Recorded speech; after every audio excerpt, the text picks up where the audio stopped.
شهر رمضان الذي أنزل فيه القرآن هدى للناس وبينات من الهدى والفرقان. وعليكم السلام ورحمة الله وبركاته. الحمد لله كفى وسلام على عباده الذين اصطفى. أما بعد، فأعوذ بالله من الشيطان الرجيم. بسم الله الرحمن الرحيم.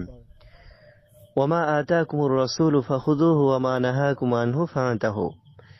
মালদ্বীপ থেকে একদিনই ভাই প্রশ্ন করেছেন যে আমরা মুখে যে কথাই বলি না কেন সমস্ত কিছু যদি রেকর্ড করা হয়ে থাকে মিজানের পাল্লায়, তাহলে আমরা কিভাবে কথা বলবো এ বিষয় নিয়ে বিস্তারিত কোরআন ও সহিহ সুন্নাহর আলোকে দলিল সহকারে আলোচনা করলে উপকৃত হতাম।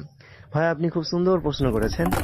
দেখুন, একথা সত্য যে আমরা মুখে যাই কথা বলি, ভালো মন্দ যা কিছু হোক না কেন, সমস্ত কিছুই রেকর্ড করা হয়, সমস্ত কিছুই মহান আল্লাহ সংরক্ষণ করে রেখে দেন।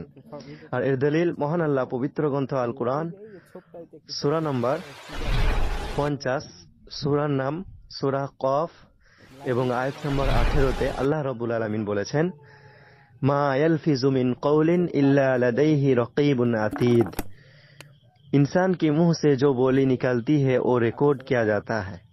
মানুষের মুখ থেকে যে কথাই বের হয় তা রেকর্ড করা হয়, তা সংরক্ষণ করে রাখা হয়। বুঝতে পারলেন? দেখুন, সূরা কফ 50 নম্বর সূরা এবং 18 নম্বর আয়াত।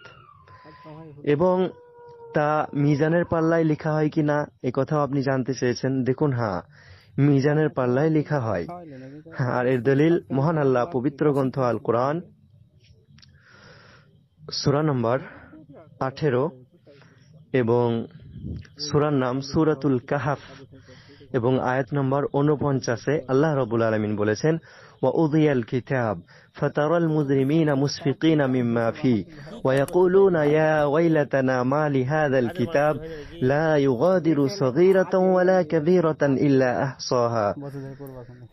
আল্লাহ রাব্বুল আলামিন সূরা কাহফ 18 নম্বর সূরা এবং 49 নম্বর আয়াতে বলেছেন যে ওয়া উযিয়াল কিতাব, কাল কিয়ামতের দিবসে আমলনামা খুলে দেওয়া হবে, রাখা হবে।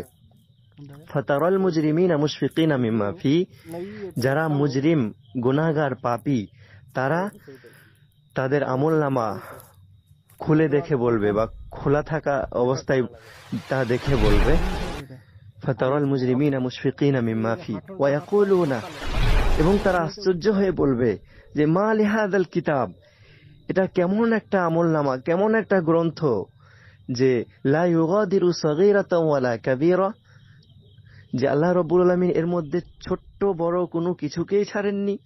সামান্য ক্ষুদ্র খুবই ছোট্ট জিনিসকেও আল্লাহ রাব্বুল আলামিন এর মধ্যে সংরক্ষণ করে রেখেছেন।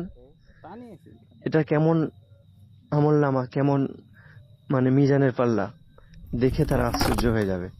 এবং সেই আয়াতেই উল্লেখ রয়েছে সূরা কাহফের 49 নম্বর আয়াতে যে ওয়াজাদু মা আমিলু হাযিরা, এবং তারা সেই হিসাব নিকাশের সময় তারা পেয়ে যাবে মা আমিলু, যে সমস্ত আমল তারা পৃথিবীতে করেছে, হাযিরা উপস্থিত, নিজের সামনে উপস্থিত পেয়ে যাবে, ভিডিওর মতো সমস্ত কিছু দেখতে পাবে। অতএব প্রিয় ভাই সকল, যে সমস্ত কথা আমরা মুখে বলি সমস্ত কিছুই যখন সংরক্ষণ করে রাখা হয়, তা ভালো হোক বা মন্দ হোক, তাহলে আমাদের সর্বদা সদা উত্তম কথা বলা দরকার। কেননা সহিহ বুখারী মুসলিমের হাদিসে আছে, বিশ্বনবী সাল্লাল্লাহু আলাইহি ওয়াসাল্লাম তিনি বলেছেন, ফালইয়াকুল খায়রান আও লিয়াসমুত, মানুষের উচিত উত্তম কথা বলা, আর তা যদি না হয় তাহলে চুপ থাকা। মানুষ উত্তম কথা বলবে, আর তা না হয় কি থাকবে, চুপ থাকবে। এবং আল কওলুল মা'রুফ সাদাকা, এবং ভালো কথা হচ্ছে সাদকা। অতএব উত্তম কথা বলেন, তাতে নেকি রয়েছে, সওয়াব রয়েছে, তা সাদকা স্বরূপ নেকি পাবেন। এবং মন্দ কথা থেকে বাঁচুন, কেননা এই মুখে জিহবা দ্বারা যে কথা আমরা বলে থাকি, এই কথার দ্বারাতেও আমাদেরকে জাহান্নামে যেতে হতে পারে। অতএব আমরা সেই ভুল থেকে দূরে থাকব এবং আমরা সদা সর্বদা সত্য কথা বলবো, এবং উত্তম কথা বলবো।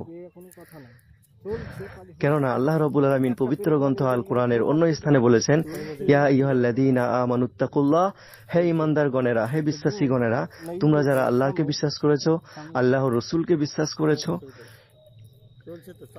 তোমরা শুনো, হে বিশ্বাসীগণেরা, হে ঈমানদারগণেরা, তোমরা আল্লাহকে ভয় করো এবং ওয়াকুলু কাওলান সাদীদা, এবং তোমরা কি করো, সদা সর্বদা সত্য কথা বলো এবং মিথ্যাকে বর্জন করা ও সত্যকে আঁকড়ে ধরার ব্যাপারে সেই বুখারী মুসলিমের হাদিস রয়েছে, খুব সুন্দর হাদিস। বিশ্বনবী সাল্লাল্লাহু আলাইহি ওয়াসাল্লাম বলেছেন, আলাইকুম বিসিদক, তোমরা সত্য কথাকে মজবুত করে আঁকড়ে ধরো, সর্বদা সত্য কথা বলো। কেননা ফাইন্নাস সিদকা ইয়াহদি ইলাল বির, কেননা সত্য কথা নেকির পথ দেখায়, সওয়াবের পথ দেখায়। ওয়া ইন্নাল বিররা ইয়াহদি ইলাল জান্নাহ, এবং নেকি ও সওয়াব জান্নাতের পথ দেখায়।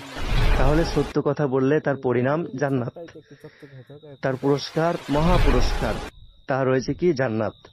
এবং ওয়া ইয়াকুম আলাল কাযিব, এবং তোমরা মিথ্যা থেকে দূরে থাকো, মিথ্যা কথা বলো না।